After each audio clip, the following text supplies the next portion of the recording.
Harold Frederick Shipman was once one of the most trusted figures in his community, a family doctor in England whose patients believed he was there to heal them, comfort them, and extend their lives.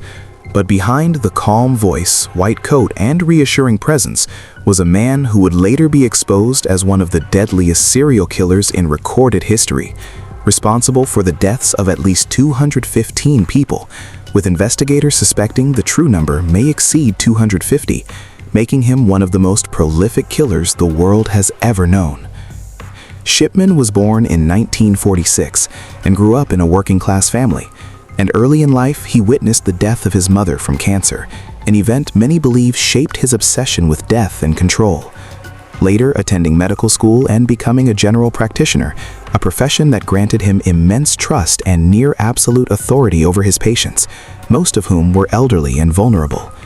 As a doctor, Shipman was seen as diligent and caring, often making house calls, especially to older women living alone, a detail that would later become a chilling pattern.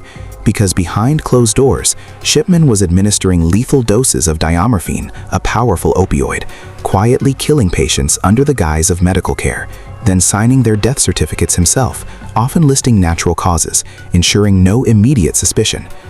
What made Shipman especially dangerous was the system itself, a medical and legal structure that trusted doctors implicitly, allowing him to operate for years without oversight, as death after illness in elderly patients rarely raised alarms, and cremation certificates were signed without autopsies, effectively erasing physical evidence.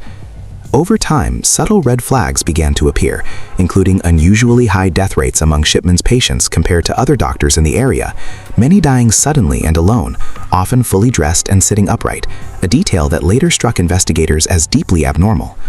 Suspicion finally began to surface after the death of 81-year-old Kathleen Grundy in 1998, a former mayor who... Sudden death shocked her family, especially when a will surfaced leaving her entire estate to Shipman, a document later proven to be forged, prompting her daughter, a lawyer, to demand answers. Police exhumed bodies, toxicology tests revealed lethal morphine levels, and a massive investigation unfolded, uncovering a horrifying truth that stretched back decades. Shipman was arrested and charged with 15 counts of murder, though investigators made it clear that these charges represented only a fraction of his suspected victims. And during his trial, evidence showed a clear pattern of manipulation, falsified medical records, forged signatures, and calculated use of his position of trust to kill without detection. In 2000, Harold Shipman was convicted and sentenced to life imprisonment, with a judge declaring he would never be released, a rare and severe punishment reflecting the magnitude of his crimes.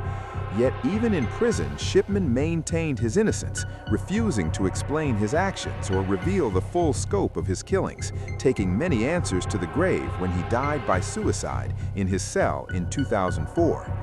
The aftermath of the Shipman case sent shockwaves through the medical world, leading to major reforms in death certification, prescription monitoring, and oversight of doctors in the UK, while families of victims were left grappling with betrayal beyond comprehension, realizing the person they trusted most had deliberately ended the lives of their loved ones.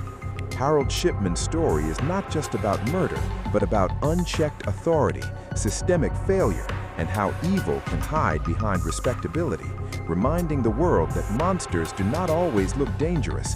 Sometimes they look like doctors, speak calmly, and are invited into homes, making this case one of the most disturbing and haunting true crime stories ever documented.